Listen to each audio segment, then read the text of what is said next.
Good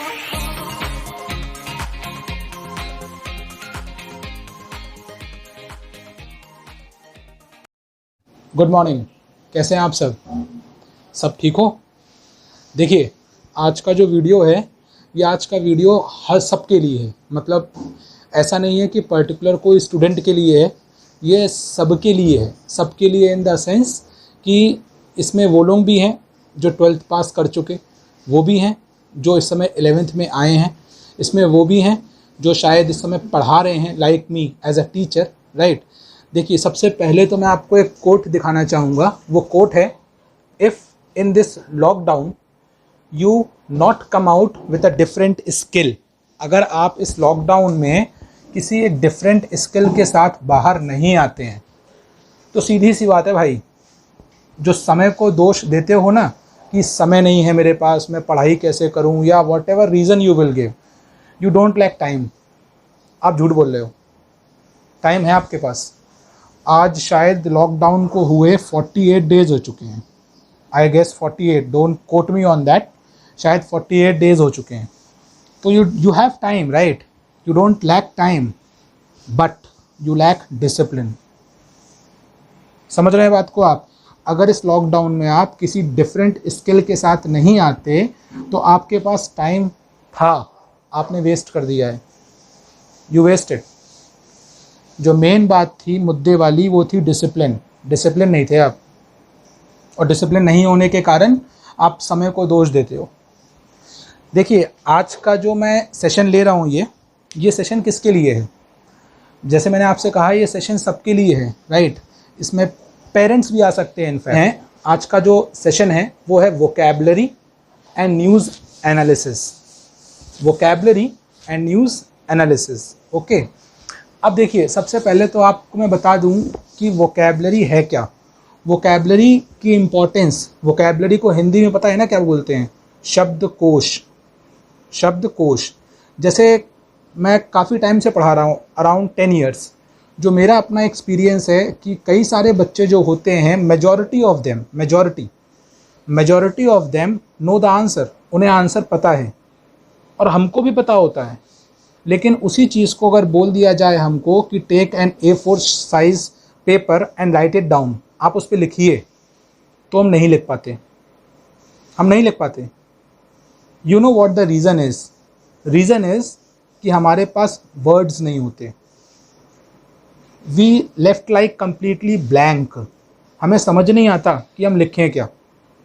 we know the answer, most of us we know the answer, but we don't have words to write, we don't have words to express।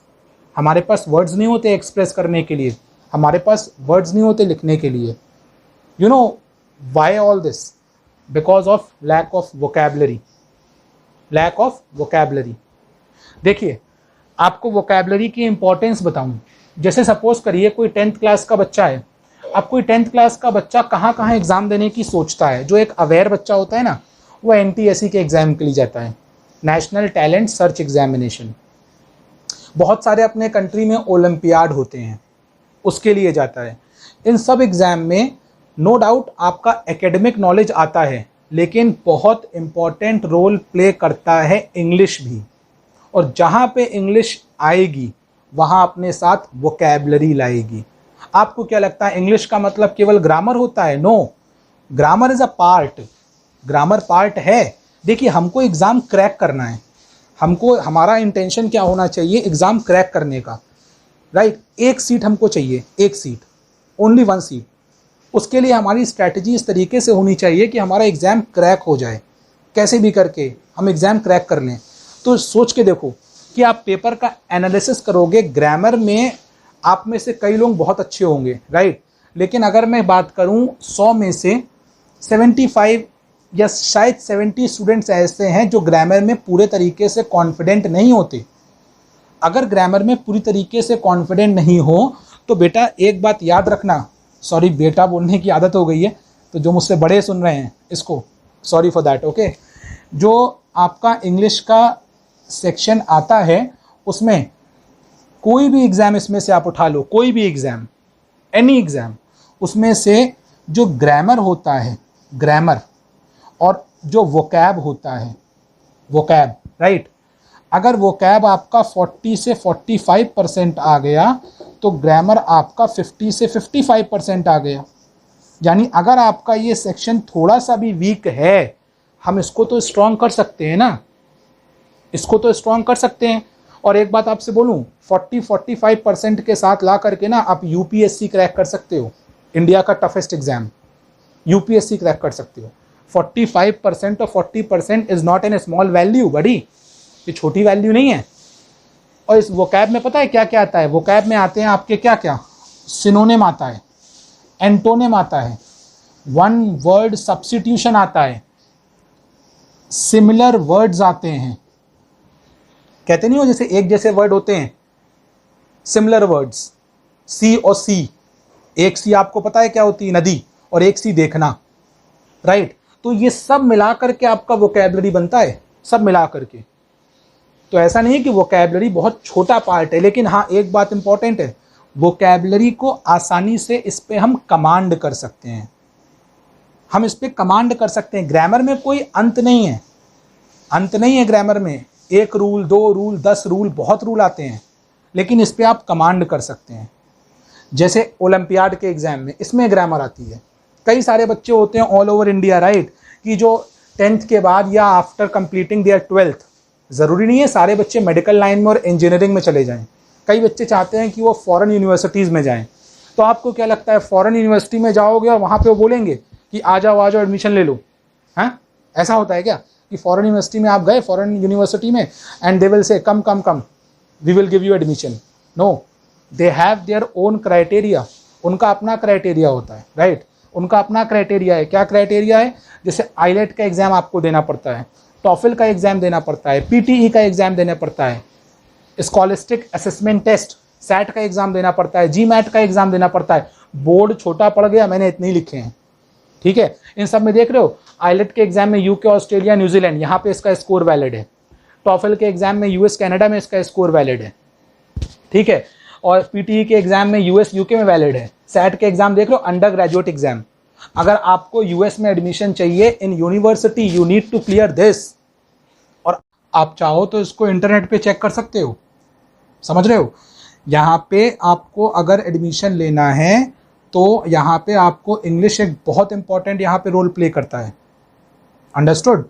जैसे for example कई सारे बच्चे 12th के बाद क्या करते हैं, अब सारे बच्चे तो लाइक इंजीनियरिंग और मेडिकल के लिए जाते नहीं हैं, समझ रहे हो, बहुत पॉपुलेशन है अपनी कंट्री में, बहुत कंपटीशन, ठीक है। तो कई सारे बच्चे इसमें होते हैं जो after 12th they start preparing, like वो कॉलेजेस में एडमिशन ले लेते हैं and they start preparing for SSC 10+2, SSC CGL, combined graduate level examination, banking, SBI PO, IBPS PO, SSC MTS, NDA का exam, SSC, CAT, common admission test. इन सब exam में बच्चे यहाँ पे सारे एग्जामों में इंग्लिश बहुत इंपॉर्टेंट रोल प्ले करती है, बहुत इंपॉर्टेंट रोल, याद रखिएगा, इंग्लिश बहुत इंपॉर्टेंट रोल प्ले करती है। तो मैं आपसे यही कह रहा हूँ कि जो वोकैबलरी है, अगर मैं इंग्लिश की बात करूँ तो इंग्लिश में जैसे मैंने आपसे कहा, जो एग्जामिनेशन पॉइंट ऑफ व्यू से एक आता है ग्रामर, एक आता है वोकैब। वोकैब की बात करें तो वोकैब में आपके क्या क्या आ गए, सिनोनिम आ गए, एंटोनिम आ गए, वन वर्ड सब्स्टिट्यूशन आ गए, वर्ड सिमिलर आ गए, इतने सारे वर्ड। और किसी भी एग्जाम में इसमें से आप चेक कर सकते हो 40 to 45% पार्ट वोकैबलरी का होता है, 40 to 45% part covers from this section, right. और नेक्स्ट अगर हम बात करें किसकी, न्यूज़ एनालिसिस की। अब न्यूज़ एनालिसिस के मामले में most of you, right, I am sorry if I am wrong, but most of you are right lazy. News analysis की बात करें, अब देखिए मैं न्यूज़ एनालिसिस की अगर बात करूं तो मैं ये सब न्यूज़ की बात नहीं कर रहा जो चटाकेदार होती हैं कि अल्कोहल की शॉप पे इतनी लंबी लाइन लगी है या कोई इस तरीके की news, right. Just ask a question from yourself, क्या इस टाइप की news examination point of view से important for us? Will they come in exam? मतलब seriously, will they come in exam? No, never. Exam हमें जो newspaper पढ़ना सीखना चाहिए, जिस ऑडियंस को मैं टारगेट करके ये वीडियो बना रहा हूँ, मैं उनकी बात कर रहा हूँ, ठीक है।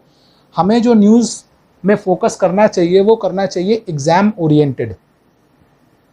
वी शुड टारगेट एग्ज़ाम, कि एग्ज़ाम ओरिएंटेड पढ़ाई करें। क्योंकि अगर आप एसएससी की बात करो या एनडीए की बात करो तो आप उसमें देखो, सिलेबस चेक करा करो सिलेबस। उसमें देखिए कि एक पार्ट आता है जनरल इंटेलिजेंस, एक आता है उसमें करंट इवेंट्स के आते हैं सिनेरियो। कई सारे कॉलेजेस इंडिया में हैं, वहाँ पे ग्रुप डिस्कशन होता है। और ये हैबिट एक दिन में डेवलप नहीं होती। मान लीजिए आप कल को किसी आईआईटी या किसी भी XYZ जो बहुत रेपुटेड कॉलेज हैं उसमें भी जाते हैं, तो न्यूज़ रीडिंग या न्यूज़पेपर को पढ़ना ये कोई it will not come in a night, कि एक दिन आप सो के उठे अगले दिन और आप बोलो कि नहीं पेपर में आप मास्टर हो गए। ऐसा कभी नहीं होगा। It will take time, it will take time. आपको टाइम देना होगा, ठीक है। एक लॉन्ग प्रोसेस होता है, एक लॉन्ग प्रोसेस होता है कि आपको साल 2 साल 6 महीने आपको पेपर पढ़ना होगा। Then you feel comfortable with the newspaper, then you feel comfortable, तो आपको अच्छा लगने लगेगा, आप समझने लगोगे चीज़ों को, अपने एग्जाम ओरिएंटेड पढ़ने लगोगे आप। फॉर एग्जाम्पल आपने एक आर्टिकल पढ़ा होगा कि अभी न्यूज़ में रिसेंटली था कि जो कोरोना वायरस के जो हेल्थ वर्कर हैं उन पे कई लोगों ने अटैक किया। अब जब अटैक किया तो गवर्नमेंट ने एक रूल बनाया कि जो उन पे अटैक करेगा उनको 7 साल के लिए इम्प्रिजमेंट होगा, राइट। तो सोच के देखो, क्या इस समय हमारी पार्लियामेंट बैठ रही? अब ये तो आपने पढ़ा है छोटी क्लासों में कि रूल बनाने का काम पार्लियामेंट करती है, आप सबने पढ़ा हुआ है। रूल बनाने का काम कौन करता है? पार्लियामेंट करता है। अब अगर रूल बनाने का काम पार्लियामेंट करता है तो इस समय तो पार्लियामेंट बंद है, तो रूल कैसे बन गया? उसमें एक वर्ड लिखा था, अगर आप हिंदी का पेपर फॉलो करते हो तो उसमें लिखा था एक वर्ड अध्यादेश, और अगर इंग्लिश का फॉलो करते हो तो उसमें एक वर्ड लिखा था ऑर्डिनेंस। ऑर्डिनेंस। अब ऑर्डिनेंस क्या होता है? ये बेसिक अंडरस्टैंडिंग है। मैं आपको ये नहीं बोल रहा कि मैं आपको न्यूज़ में न्यूज़ एंकर बना रहा हूँ, राइट, कि आप कल को जाके न्यूज़ रिपोर्टिंग करो, नहीं। बट एक बेसिक अंडरस्टैंडिंग होनी चाहिए कि what do you mean by this word ordinance, क्या मतलब है इसका। ये कब सामने आता है? जब पार्लियामेंट एक्ट नहीं कर रही है तो रूल कैसे बन सकता है? बन सकता है इसके जरिए बन सकता है, ऑर्डिनेंस। समझ रहे हो बात को आप? इसी तरीके से आपने देखा होगा कि गवर्नमेंट अक्सर इकोनॉमी में आता है कि मॉनेटरी पॉलिसी, वो तो हाई फाई वर्ड हो गया। सिंपल लैंग्वेज में अगर बोलूं तो अब कर्ज लेना हो गया सस्ता। अगर इस तरीके की कोई टैगलाइन है तो आपने देख लिया कर्ज लेना सस्ता हो गया, ठीक है। आप पहुंच गए बैंक, अब वहाँ बैंक वाले अपनी टेक्निकल भाषा में बोलते हैं कि ये हो गया वो हो गया, नहीं ऐसा कुछ नहीं है। तो एग्जाम ओरिएंटेड क्या हुआ पता है? अगर आप उस आर्टिकल को पढ़ोगे इंग्लिश और हिंदी में तो एक वर्ड देखोगे बहुत, रेपो रेट। ये वर्ड रेपो रेट। अब रेपो रेट का कर्ज लेने सस्ता, जो कर्ज सस्ता हो गया उसका रेपो रेट से क्या लिंक है? रेपो रेट में क्या होता है? ऐसी होता है एक वर्ड CSLR, एक होता है CRR। समझ रहे हो बात को आप? तो रेपो रेट या CRR या SLR ये बेसिक वर्ड है। इन्फ्लेशन का मतलब महंगाई है, पता है आप लोगों को, कईयों को पता होगा, राइट। लेकिन रेपो रेट का इन्फ्लेशन से क्या लिंक है? जो बहुत बेसिक न्यूज़ एनालिसिस होती है जिसको हम लोग अवॉइड करते हैं।